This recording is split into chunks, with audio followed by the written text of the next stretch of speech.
आप भगवान राम के जन्मभूमि से आए हैं।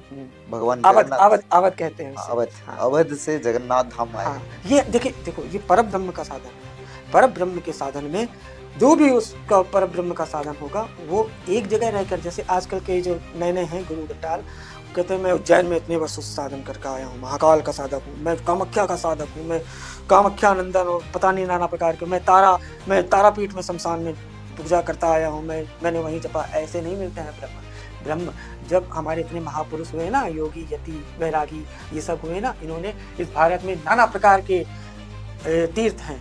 हम सनातनी हैं, 4 धाम, 7 पुरी, 12 ज्योतिर्लिंग, 51 शक्तिपीठ, ये हमारे शंकराचार्य ने ढूंढे हैं ना। हवा में थोड़ी 12 ज्योतिर्लिंग है।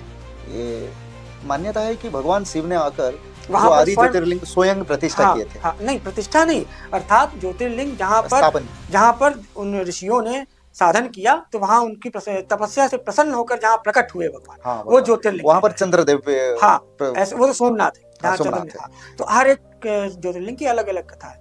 तो साधक ये जो 12 ज्योतिर्लिंग हर यहाँ पे हमारा उड़ीसा में लिंगराज। हाँ, लिंग, ये तो समस्त लिंगों के राजा है ना।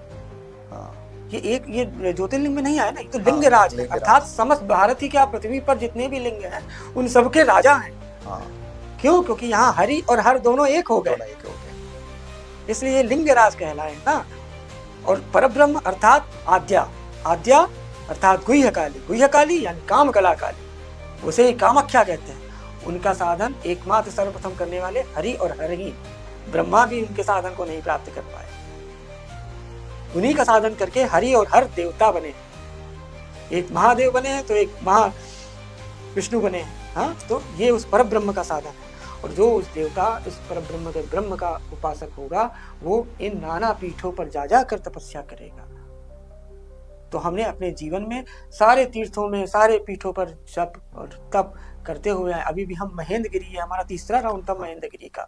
महेंद्रगिरी अर्थात भगवान परशुराम का क्षेत्र है। हाँ, वहां पर हमने 15-15 दिन, 20-20 दिन का साधन वहां रहकर आए हैं। और अन्य कोई, जब किसी की व्यवस्था ही नहीं होगी वहां तक पहुंचने की, वहां रहने की, एक ही जगह है उस पर्वत पर कुंतेश्वर, वहीं पानी मिलता है और तो कहीं मिलता ही नहीं। हम तो दारू ब्रह्म में भी 3-3 दिन अकेले कैंप लगा कर रहे साधन किए हैं। ये महेंद्रगिरी के साधु जानते हैं। हाँ, आज हम जैसे जालूक हिल गए थे, वो भी उतना ही प्राचीन है कि वहाँ स्वयं भगवान रामचंद्र आए, भगवान कृष्ण आए, पांडव आए हैं। हमारे उड़ीसा में इतना कुछ है, हाँ, लेकिन लोगों को पता नहीं। हाँ, अब देखिए स्वयं गुरु नानक आए थे ना पुरी में। हाँ, स्वयं गौतम बुद्ध आए हैं ना इस उड़ीसा में। इन सबको ब्रह्म मिले हैं ना, तब तो देवता बने हैं। आप उड़ीसा के कौन सा हमने उड़ीसा आज मतलब 2023 से हमने शुरू किया उड़ीसा। क्योंकि हमारे परब्रह्म के उपासक में आपको स्वयं देवता बताएगा आपको कहाँ जाना, अब आपको कहाँ जाना, अब आपको कहाँ जाना। तो हमने 5 बार, ये 5वां राउंड है हमारा इन 1.5 सालों में। हाँ, तो इन 1.5 सालों में हमने पूरी उड़ीसा, पूरा पश्चिम उत्तर दक्षिण सब नाप दी, कोनो पीठ नहीं बचाई। देवता हमें स्वयं बताते हैं अब कौन सी पीठ जानी। हमारा मच्छी गरियानी बचा था, तो जब महेंद्रगिरी से उतरे तो रायगढ़ चले गए। वो गौरा जी जो है मच्छी गौरा, उनके भी दर्शन कराए। जालूकवन बचा था, वो भी हो गया, घंटगिरी, उदयगिरी, और ये उधर तारणी, घाटे गांव, तारा तारणी और भद्रा, ये जितनी भी, हाँ, जितनी भी पीठ है, भट्टारिका, सरला, बिरजा, भट्टारिका, ये सब तो 3-3 बार होने वाले हैं। ये तो 30, हाँ, चर्चिका, सारे दर्शन कर लिए हमने। बस मंगला, 64 योगिनी और रामचंडी, मंगला चंडी, मसान चंडी, कोनो, मतलब जितने भी यहाँ पर भगवान है ना। अगर जगन्नाथ जी हैं तो ये बताते हैं ना कि अगर मेरी प्राप्ति करनी तो इन पीठों में से कोई एक देवी की तो प्राप्ति करो। जैसे गोरक्षनाथ जी थे, परशुराम जी थे, इन्होंने पहले देवी को प्राप्त किया ना, तब जाकर नारायण को प्राप्त किया। हाँ, तो वही परब्रह्म आपको बताता है कि नहीं, पहले इन पीठों पर पूज के आओ, तब मेरी पीठ पर आओ।